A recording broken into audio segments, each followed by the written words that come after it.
She stood there silently, clutching her coat, eyes darting from table to table. Everyone pretended she didn't exist. Waiters passed her by, customers stared with judgment, and even the manager asked her to leave. But just when she was about to give up, he stood up, pulled out a chair, and said, "You can sit with me." What happened next changed both their lives forever. Backhand index pointing. Right before we begin, don't forget to like this video and subscribe to our channel Kindness Stories for more heart-touching stories every day. The snow was falling softly over the quiet streets of Chicago. Inside Dina's diner, warmth and laughter echoed off the walls. It was the kind of place that smelled like pancakes and brewed coffee, where holiday music played in the background and families gathered to escape the cold. But not everyone inside felt warm. At the entrance stood a young woman, no more than 25. Her coat was 2 sizes too big and frayed at the sleeves. Her shoes were soaked, mismatched even. One hand held a crumpled dollar bill, the other clutched the strap of a worn leather bag.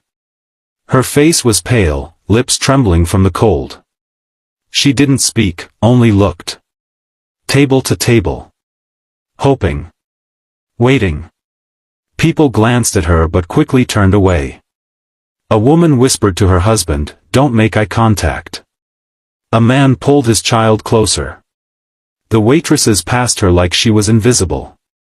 The manager, an older man with tired eyes, finally walked over and said, "Miss, if you're not ordering, I'm going to have to ask you to leave." She opened her mouth but no sound came. She looked down at the dollar in her hand. Just enough for a coffee. Not a meal. Not even a seat, apparently. She nodded and turned to go. But one man, seated at a corner booth alone, noticed everything. He had been watching quietly, sipping his coffee. He wasn't rich. He wasn't dressed fancy. Just jeans, a flannel jacket, and a weary kindness in his eyes. He looked to be in his mid-30s, with tired hands that hinted at hard labor, and a deep scar across one eyebrow that told of old battles. Before she reached the door, he stood up. "Excuse me," he said loud enough for the room to hear. "You can sit with me." The restaurant fell into silence. Eyes turned. The young woman stopped in her tracks. He walked to her, pulled out a chair at his table, and gently nodded. "It's warm here. And they've got good pie." She looked at him, confused and cautious. "But I don't have enough. I didn't ask for your wallet. Just your company," he smiled. With shaky steps, she walked over and sat down. The warmth of the seat made her eyes well up. She blinked the tears away. He flagged down the waitress. "We'll have 2 coffees and a plate of blueberry pancakes. Extra syrup." She leaned closer. "You don't have to do this." He shrugged. "I know. But no one else did." Her name was Emily. She hadn't eaten properly in 2 days. She had lost her job at a flower shop 3 weeks ago, then her apartment a week later. Her parents were gone. She had no one to call. She had come into the diner just to sit, maybe drink something warm. Not expecting kindness. Not expecting anything. His name was Noah. He was a construction worker, a single dad to a 5-year-old girl named Lily. She was with her grandmother that day, giving Noah his first break in months. He didn't have a lot, but he had enough to notice when someone had nothing. As the pancakes arrived, she hesitated to eat. He nodded again. "Go ahead. They're better warm." Bite after bite, Emily began to thaw. Not just from the cold, but from despair. For the first time in days, someone had seen her. Not as a burden. Not as a threat. Just human. They talked. She told him about the bookstore she used to visit as a child. He told her about the nights he'd read fairy tales to his daughter using silly voices. She laughed. He smiled.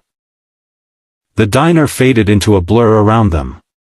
When they were done, she looked at him and said, "Why did you really let me sit?" He leaned back, eyes thoughtful.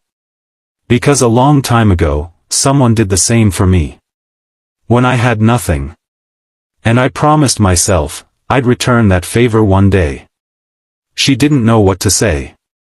So she just whispered, "Thank you." And for Noah, that was enough. 2 weeks later, the diner looked the same, but felt different to Noah. He still came every Sunday, ordering the same coffee and pancakes. But now, he always looked at the door, hoping. He hadn't seen Emily since that day. She had refused his money but had accepted a warm jacket he offered when they parted. She told him she'd find a way, get back on her feet. He hoped she did. Then, on the third Sunday, as the snow melted into slush outside, she walked in. But this time, her coat fit perfectly. Her shoes weren't mismatched. Her hair was tied back neatly, and her eyes, though still tired, had light in them. Noah stood up before she reached him. "I got a job," she said, smiling. "At that bookstore I told you about. They needed help during the holidays." He grinned. "I knew you would." She sat down across from him. "Anne. I got a room at a shelter nearby. Nothing fancy. But I have a bed. And I'm volunteering there too." The waitress arrived, surprised but smiling as she took their order, 2 coffees and pancakes. "Make it 2 plates this time," Emily added. "It's on me." They talked again. About books, dreams, Lily's obsession with dinosaurs, and how kindness can grow like a tree if planted at the right time. "I've been thinking," Emily said. "About how we met. And how the whole room looked at me like I didn't belong. I wonder what would have happened if you weren't there." He nodded slowly. "You'd have made it. One way or another. But I'm glad I could be part of your story." She reached into her bag and pulled out a small card.